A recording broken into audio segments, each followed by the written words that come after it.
We are back after a week off, and I hope that I am giving off a well-rested vibe. I had a lovely time off. I did lots of cool things. I didn't get all of my projects finished. I knew I wouldn't, but I made progress on the Vectrex VX1 with some terrible soldering. I have worked on my very first Python project, which is now up and public on GitHub, and you can add it to Home Assistant if you have a Ford Charge Station Pro. I'll link to that in the doobly-doobly down there. But look, this is not the video that we had planned on releasing today, and as is always the case, when we are off on vacation, things sometimes happen that need to be covered. And a lot has happened in the news around the world in the last week. I'm not going to cover most of it, but there is one thing that I do need to talk about, and that is the HR1, otherwise known as the One Big Beautiful Bill that is now law of the land in the USA. So today we're going to go through this massively long bill. It is hundreds and hundreds of pages long. I'm going to tell you the things that have been removed in terms of funding, what it means if you are building a cleaner, greener home, you are wanting to add green energy, or you just want to buy an EV, how long you have, some of my own personal opinions on it. And yeah, I wanted to hold this outside because it's a tough topic, and we haven't had time to write a script for this, so this is completely ad hoc. I focused on researching, which is why I've got my notes here. And, well, it's a nice day, and I thought this would be a pleasant backdrop for what is going to be a very tough topic. Oh, and yes, this is my deck at the back of my house. And if it looks a bit weird, don't worry, it needs repair. Right now, my deck is about as straight as I am.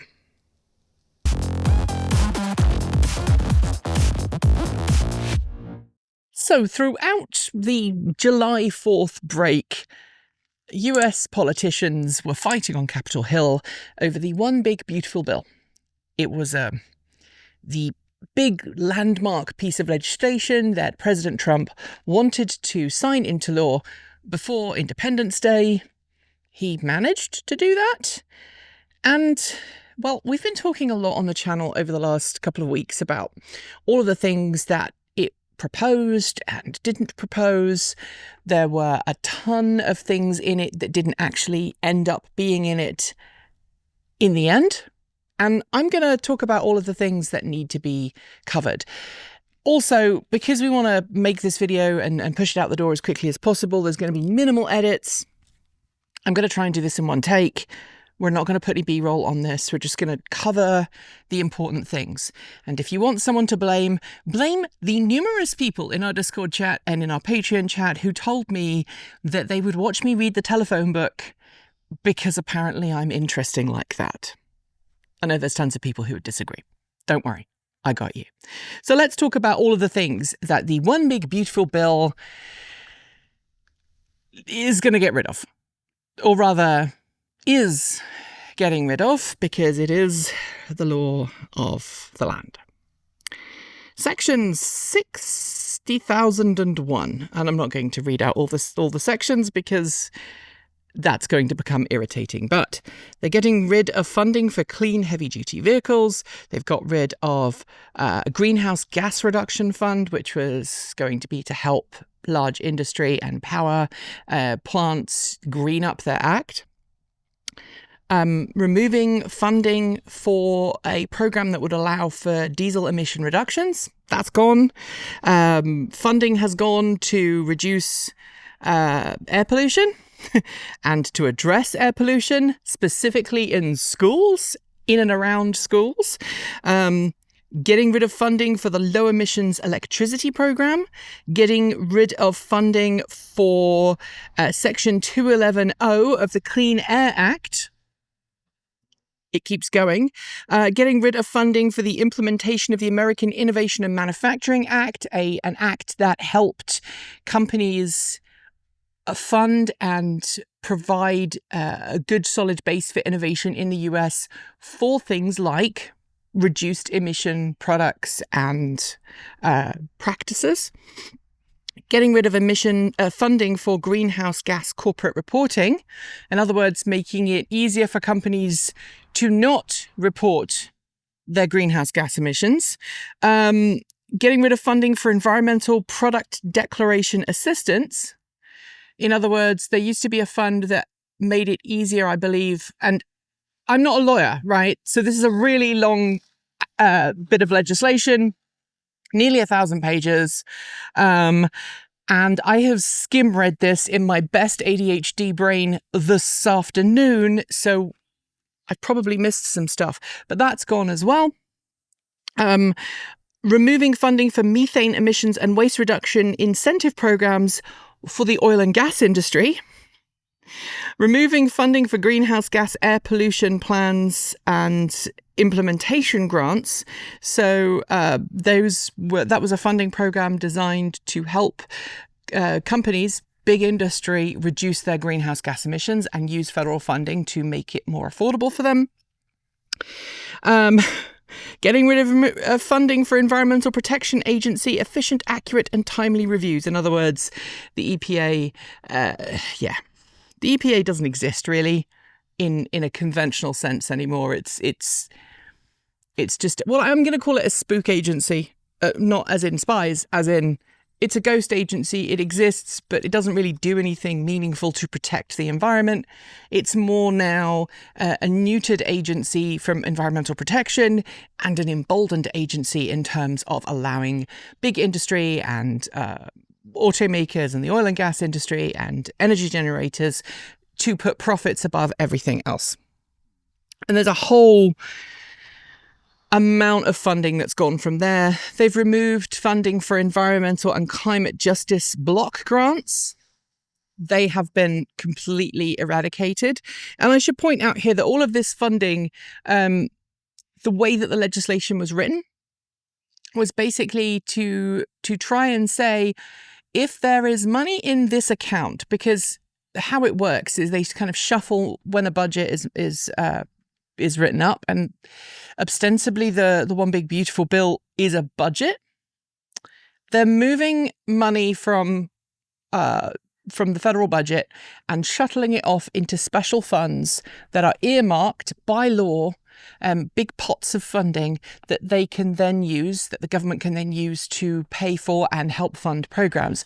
But how it's been written, how this new One Big Beautiful Bill has been written, is that if there is any money currently in the accounts of the programs that have just been cancelled, they're going to be sucked back into the federal budget. At least that's what the White House and Capitol Hill hopes will happen.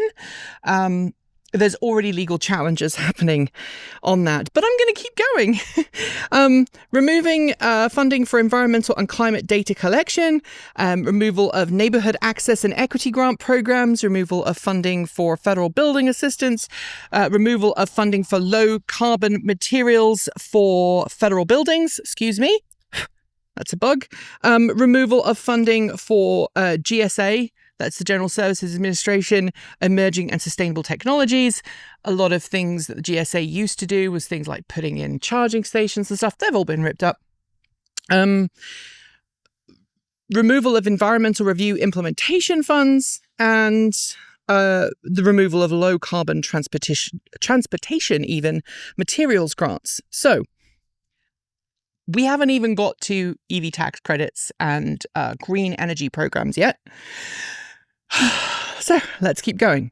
Removal of the used EV credit or clean vehicle credit, the removal of the new clean vehicle credit, the removal of the qualified commercial clean vehicle credit, so that's basically heavy duty vehicles, termination of the alternative fuel refueling property credit, the energy efficient home improvement credit, the residential clean energy credit, the energy efficient commercial buildings deduction, in other words, a tax write-off for people who were building more efficient and clean buildings, termination of new energy efficient home credit, termination of cost recovery for energy property, a massive change to the nuclear energy credit program, termination of clean hydrogen production credit, and there are some notes to all of these, and termination and restrictions on clean electricity production credit.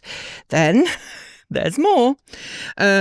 There's restrictions and terminations for clean electricity investments, advanced manufacturing production credits, that's auto industry stuff, and restrictions on the extension of advanced energy project energy credit programs. So as I mentioned, all of those funds in those various governmental pots, and we are talking hundreds of programs, are being called back by the government if they are unobligated balances. Now, what that means is if the government hadn't already committed to spending a certain amount of money, that money is now being sucked back in, or at least that's what the government wants to do, to then put into the wider federal budget. And don't worry, because some of that money is going to go to immigration and basically ICE. And I'm turning my iPad off because it's just overheated. So everything else is going to be up my noggin. So I might get some of this wrong. All right. And that is a bug. Thank you, bug. Let's talk about where this leaves you. So if you are somebody who is buying an EV between now and September 30th, if it's a used EV and it previously qualified under the used EV credits, you've got until September 30th to buy and claim that tax credit. That's less than 85 days. It's 85 days today, the day I am filming this. And unless you are a Patreon supporter, you won't see it today. So most people will have less than 85 days to file and buy that new vehicle. Same thing for brand new EVs. Same thing.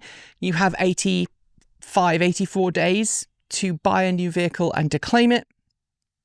Same thing applies for most of the energy incentives. If you're putting solar panels on the roof of your home, if you're doing energy improvements, all of that generally, and don't quote me on this because, like I say, my iPad just overheated, but most of that is going to go away on the 30th of September. Basically, the end of the third quarter. And we are already in the third quarter. There are some interesting carve-outs, though. So, and I'm not even going to talk about the changes to law for drilling and all of that stuff and the grants and all of that. But suffice to say, if you read the sections involving energy and clean vehicles, you can see the fingerprints of lobbyists all over this damn document. First up, hydrogen. So hydrogen refueling gets a special exemption date that is longer than the EV stuff. So funding and tax credits for hydrogen fueling stations, I believe they are going to be allowed to continue through until January 1st, 2028. While everything else is ending much, much sooner.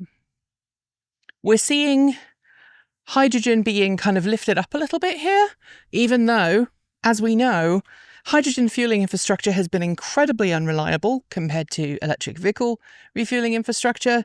It has had problems with rollout and expansion and reliability, and yet that credit is continuing longer, or that exemption is continuing longer than for some other things. And I suspect that was the fossil fuel industry trying to get in under the door and going, look, we've already made these investments, so please ensure that we can claim back some incentives from these investments. Next, the Clean Energy Credit Program. If you are building a new home and it is energy efficient and you're actually putting in energy efficient measures, you actually have a little bit longer than if you are making improvements to an existing home. So if you're improving an existing home, the kind of the closeout for that is different than if you are building a new home from scratch, which seems unfair, frankly, but that's where it is. Sorry for all these bugs. I don't know if you can see them, but we've got all kinds of bugs flying around right now. We also have a very important thing to note with the heavy-duty vehicles. So heavy-duty electric vehicles and clean fuel programs, they are all going to end on the 30th, 30th of September, just like they are for EV tax credits. Now, some people had reported, and it was a consideration for a while, that there might be an exemption for companies that hadn't produced 200,000 EVs yet. So if the company hadn't produced 200,000 EVs, there was talk that that exemption might carry on for a longer period of time and then roll off when the manufacturer reached 200,000 vehicles. That would have helped companies like Slate, who has yet to produce an EV. That would have helped Slate ensure that the sticker price of the, $20,000-ish electric pickup was still going to be possible, at least for the initial 100,000 vehicles or 200,000 vehicles. But that didn't make it into the bill. Also not making it into the bill, as I understand it, was anything to do with leasing. I did scan the bill. It appears that the incentives for leasing and the purchase credits, they're all going to end on the 30th of September. If you know differently, please tell me in the down below, because I am, as I said, reacting to this, having only spent a very short amount of time researching it, and I've done my best speed reading, but I'm sure I've made some mistakes somewhere along the line. Hey everyone, it's Edit Nikki here. I wanted to just correct myself and also add some information that I forgot to add after my iPad overheated. The first thing I want to point out, because if I don't mention it, someone will get upset, is that there is now a new tax credit on interest on auto loans for any vehicle made in the US. Now, that vehicle needs to have its final assembly done in the US. And the definition of final assembly is very nebulous indeed, so we can expect automakers to take advantage of that. But basically, taxpayers can claim up to $10,000 per year in interest payments off of their taxes. But the problem is that that maximum amount is a little bit nebulous too. See, there are limits at which that total amount starts to tick down. If you earn more than $100,000 in taxable income every year as a single filer or $200,000 joint filing, you will start to see that maximum amount tick down. And I would argue that anybody who earns less than that kind of money every year, they're not going to be paying $10,000 a year in auto loans. So while it looks good on paper, it's not particularly equitable in the real world. The other thing I want to clarify, and I will say it later in this video, is the amount of money that has been allocated to immigration services for ICE. I got the numbers a little bit wrong. So it's $4.1 billion going to ICE for new hires, $2 billion for retention and bonuses, $855 million for new vehicles, and $5 billion for new ICE facilities. Later in the video, I think I say $4 billion. I'm sorry, my iPad was overheating. The other thing that didn't make it in, and this is some good news, there is some good news. So we know that the EV tax never made it into this bill. For a time, we were expecting Congress to pass into this budget a way of charging EV owners either an annual registration fee or a one-time, when they first acquired the vehicle, fee that was a tax meant to replace subsidy from gasoline tax. At least that was how it was spun. And the amount of money that was going to cost would have depended on whom you asked. One politician wanted it to be 200, one wanted it to be as much as 5, and I heard rumors that some politicians wanted even more, and that would have increased the cost of buying and driving an EV by a substantial amount. I've just literally got the renewal documentation for my F-150 Lightning. Its registration is due this year. So is our Chevrolet Bolt. So is my Vectrix VX1. They all need new tags this year. For those who don't know, in Oregon, those tags are on a 2-year basis. Some states do it by a 1 year. Some states offer you longer taxes or longer tags. But in Oregon, once you own the vehicle, once it's not new, initially you can have up to 4 years, but most vehicles renew every 2 years. And for my truck, based on the fact that I have a custom license plate, I think it's $476 for a 2-year registration. If the proposed legislation had made it into the One Big Beautiful Bill, I could have been looking at maybe double, maybe triple that for a 2-year registration, depending on which version of the bill I looked at. So that's not included. So that's great news. If you are an existing EV owner, there is not a tax coming your way. However, just like the removal of the trans healthcare provisions in the bill, under the One Big Beautiful Bill, they had tried to ban basically federal funding for any gender-related or gender-affirming care for any age of recipient of public funds, be they a child, be they an adult.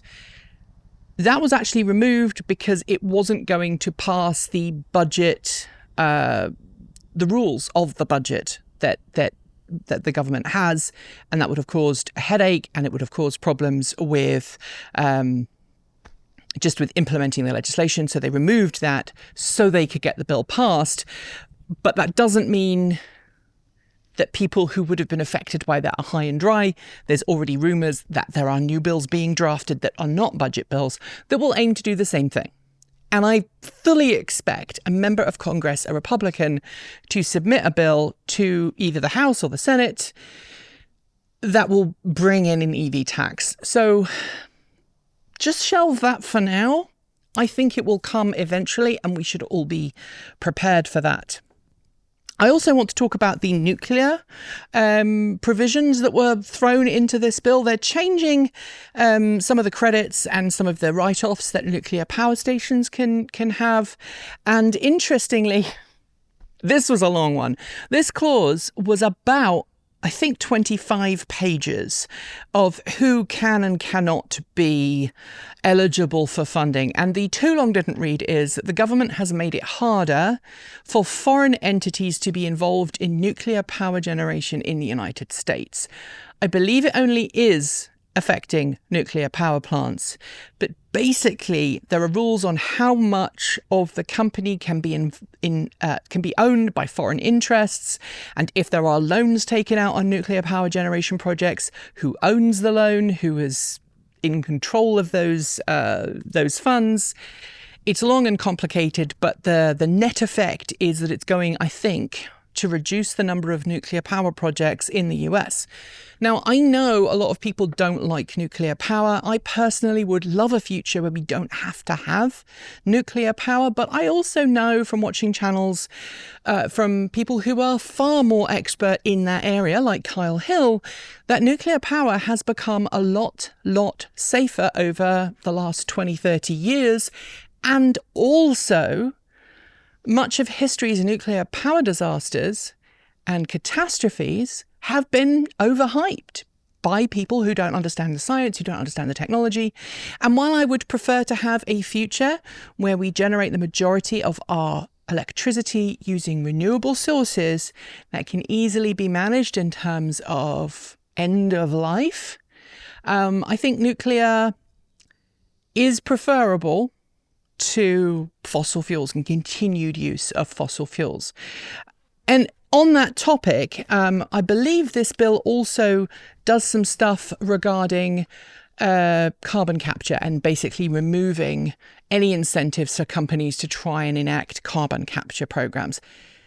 So the long and the short of this is, in addition to sending $4.1 billion to ICE to hire new brutes for ICE in order to increase bonuses for existing ICE agents by funding that to $2 billion, and then spending nearly $1 billion on new vehicles for ICE and $4 billion on new detention facilities, like, what are they calling it? Alligator Alcatraz.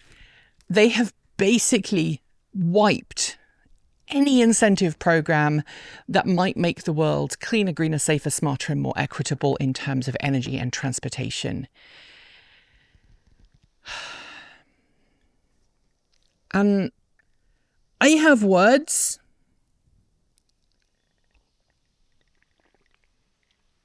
They're not words I should be saying on YouTube. I don't want to be demonetized. Suffice to say, it is now the law of the land. So what can you do? Well, first and foremost, if you're going to be buying an EV in the next few months, now is the time to act. Time has run out for you to dilly and dally. If you want an EV, you need to get one. Ideally soon. Don't put yourself in financial straits over it, but know that if you want to buy a new EV, or you want to upgrade an existing EV, or you want to get a used EV, do it in the next few weeks.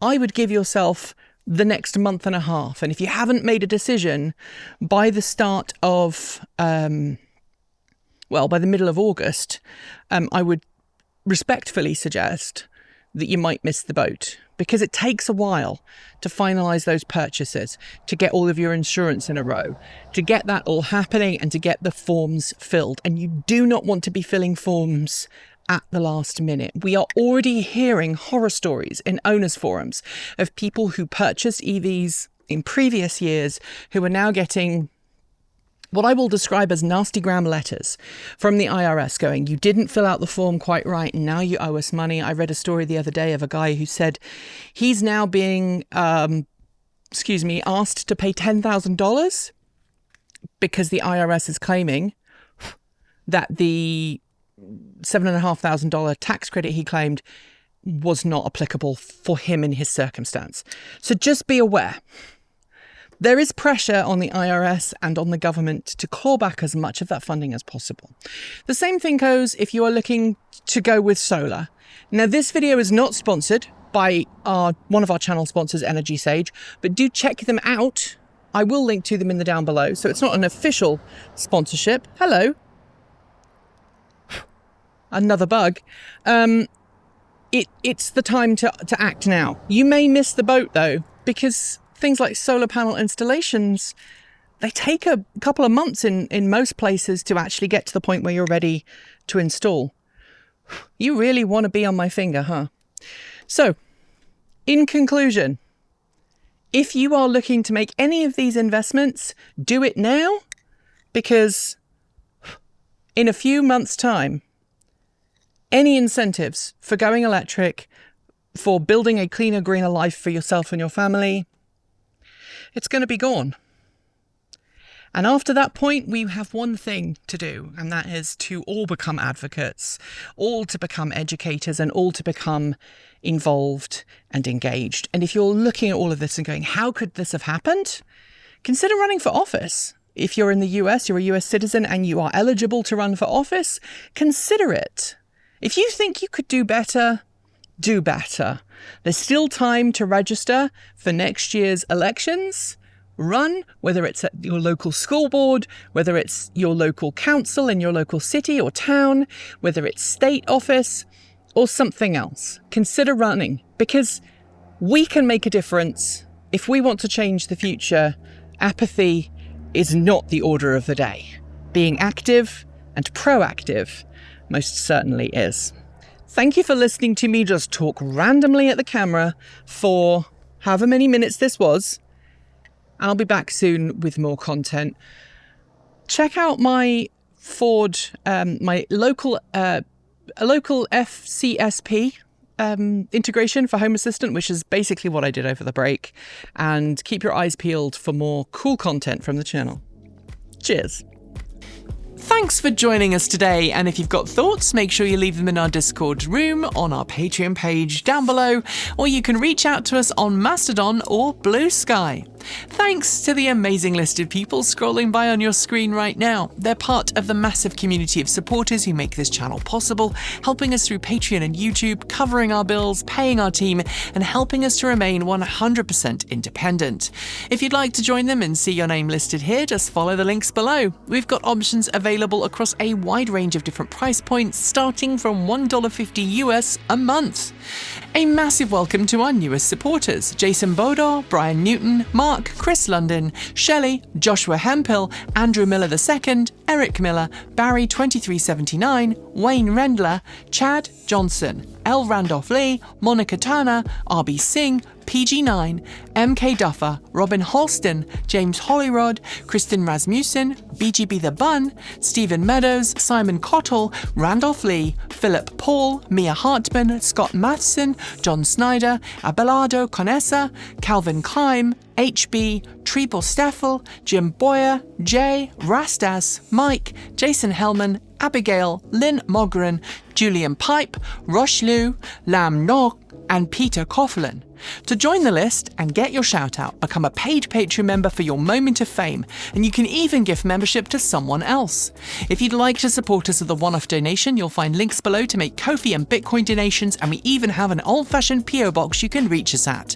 You'll also find links to our swag store, and if you're someone who has to shop on Amazon, please consider using our affiliate link so we get the commission, not Jeff Bezos. So we can continue to focus on making our content even better and reduce burnout, we're being a little freer with our release days, but plan on dropping new content every Tuesday, Thursday and Saturday on our main channel, plus something on Sunday over on Transport Evolved Take 2. If you want more, the mighty algorithm that hates us thinks you should be watching this video, but we think this one is one you should check out. Be awesome, be kind, be intentional, and don't forget to resist. Keep evolving!